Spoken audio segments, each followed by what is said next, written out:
Bismillahirrahmanirrahim. Assalamualaikum warahmatullahi wabarakatuh. Perkenalkan, nama saya Nur Dewi dari kelas PJKLD NIM 1931 041114.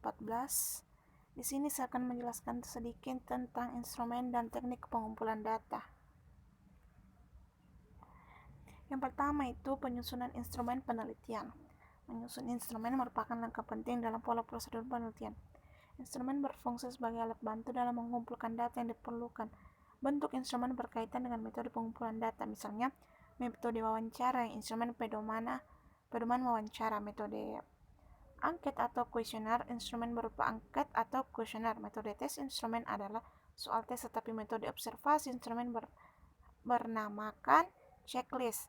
Menyusun instrumen pada dasarnya adalah menyusun alat evaluasi, karena mengevaluasi data, memperoleh data tentang sesuatu yang diteliti dan hasil yang diperoleh dapat diukur dengan menggunakan standar yang telah ditentukan sebelumnya oleh peneliti.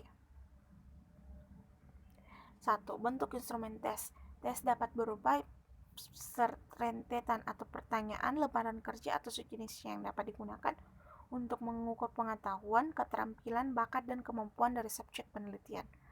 Lembar instrumen berupa tes ini berisi soal-soal tes yang terdiri atas butir-butir soal. Setiap butir soal mewakili satu jenis variabel yang diukur. Bentuk instrumen ini dapat dipergunakan salah satunya dalam mengevaluasi kemampuan hasil belajar siswa di sekolah dasar, tentu dengan memperhatikan aspek-aspek mendasar seperti kemampuan dalam pengetahuan, sikap, serta keterampilan yang dimiliki baik setelah menyelesaikan salah satu materi tertentu atau seluruh materi yang telah disampaikan. Berdasarkan sasaran dan objek yang diteliti, terdapat beberapa macam tes, yaitu yang pertama itu adalah tes kepribadian atau personality. Tes digunakan untuk mengungkapkan kepribadian seseorang menyangkut konsep pribadi, kreativitas, disiplin, kemampuan, bakat khusus, dan sebagainya. B. Tes bakat atau aptitude test. Tes ini digunakan untuk mengetahui bakat seseorang. C. Tes inteligensi atau intelligence test. Dilakukan untuk memperkirakan tingkat intelektual seseorang. D. Tes sikap atau attitude test. Digunakan untuk mengukur berbagai sikap orang dalam menghadapi suatu kondisi. E. Tes minat atau measure of interest. Ditunjuk untuk menggali minat seseorang terhadap sesuatu. F. Tes prestasi atau achievement test. Digunakan untuk mengetahui pencapaian seseorang setelah ia mempelajari sesuatu. 2. Bentuk instrumen angket atau kuesioner. Angket atau kuesioner adalah metode pengumpulan data. Instrumen disebut sesuai dengan nama metodenya. Bentuk lembaran angket dapat berupa sejumlah pertanyaan tertulis. Tujuannya untuk memperoleh informasi dari responden tentang apa yang ia alami dan ketahuinya. Setelah bentuk kuesioner ditetapkan, langkah selanjutnya adalah membuat pertanyaan dengan mempertimbangkan jumlah pertanyaan agar tidak terlalu banyak atau terlalu sedikit. Yang penting disesuaikan dengan indikator yang ditetapkan. Bentuk kuesioner yang dibuat sebagai instrumen sangat beragam, seperti A. Kuesioner terbuka, B. Kuesioner tertutup, C. Kuesioner langsung, D. Kuesioner tidak langsung, E. Checklist, F. Skala bertingkat. 3. Bentuk instrumen interview. Suatu bentuk dialog yang dilakukan oleh pewawancara atau interviewer untuk memperoleh informasi dari pewawancara atau interviewer, dinamakan interview. Instrumennya dinamakan pedoman wawancara atau bebas atau interview guide. Dalam pelaksanaannya, interview dapat dilakukan secara bebas, artinya pewawancara bebas menanyakan apa saja kepada terwawancara tanpa harus membawa lembar pedomannya.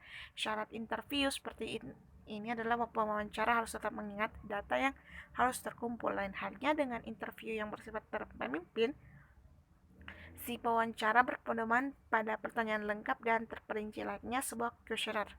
Selain itu, ada juga interview yang bebas terpemimpin, di mana pewawancara bebas melakukan interview dengan hak, hanya menggunakan pedoman yang membuat garis besarnya saja. Kekuatan interview terletak pada keterampilan seorang interviewer dalam melakukan tugasnya. Ia harus membuat suasana yang tenang, nyaman, dan bersahabat agar sumber data dapat memberikan informasi yang jujur. 4. Bentuk instrumen observasi. Observasi dalam sebuah penelitian diartikan sebagai pemusatan atau perhatian terhadap suatu objek dengan melibatkan seluruh indera untuk mendapatkan data.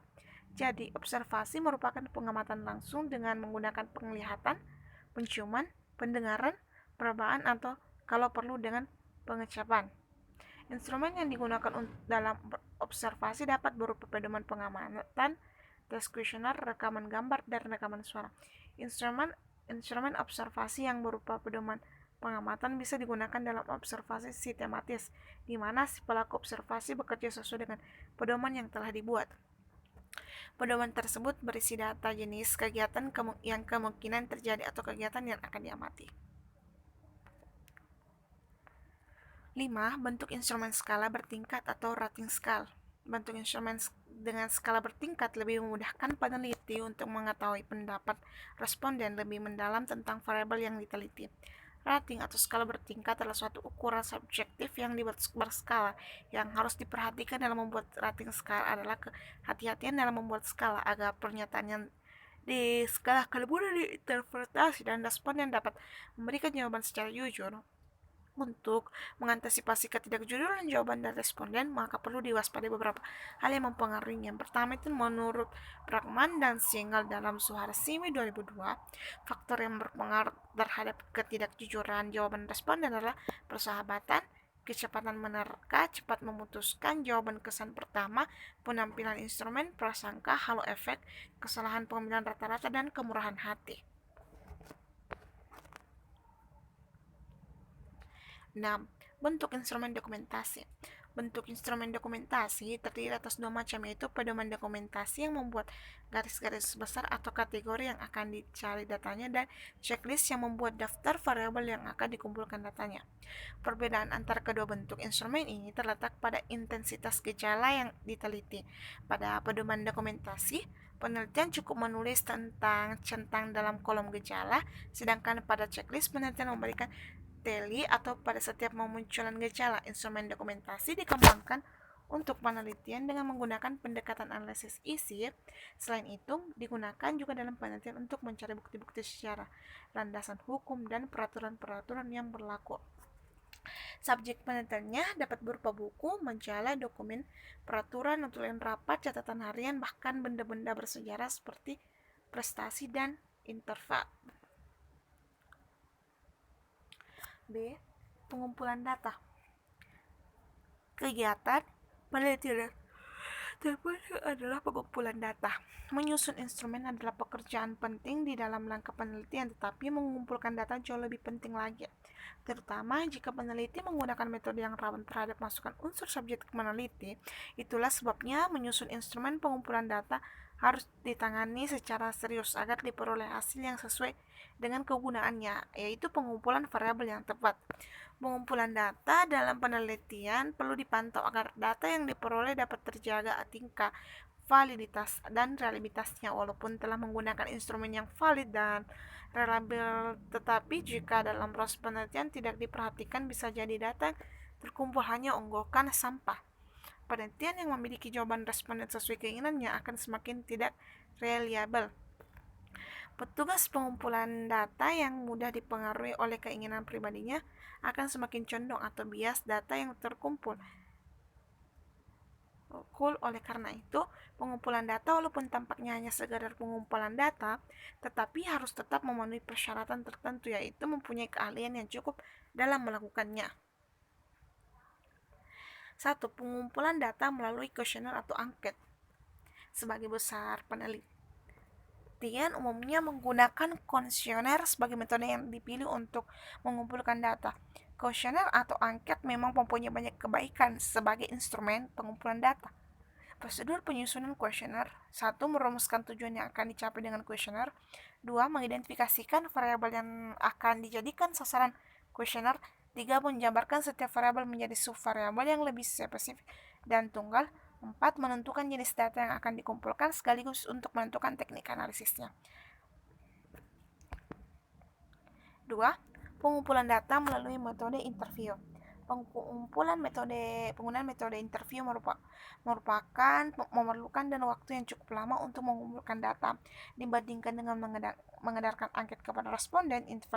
Interview sangat rumit. Dalam melakukan interview, penelitian memperhatikan sikap pada waktu dan datang, sikap duduk, kecerahan wajah, tutur kata, keramahan, kesabaran, serta keseluruhan penampilan akan sangat berpengaruh terhadap isi jawaban responden yang diterima oleh peneliti. Oleh sebab itu, maka perlu adanya latihan yang intensif sebagai calon interviewer atau penginterview. Secara garis besar ada dua macam pedoman yang wawancara, yaitu pedoman wawancara tidak terstruktur, yaitu pedoman wawancara yang hanya membuat garis besar yang akan ditanyakan. Tentu saja kreativitas berwawancaranya sangat diperlukan, bahkan hasil wawancaranya dengan jenis pedomannya lebih banyak tergantung dengan pewawancara.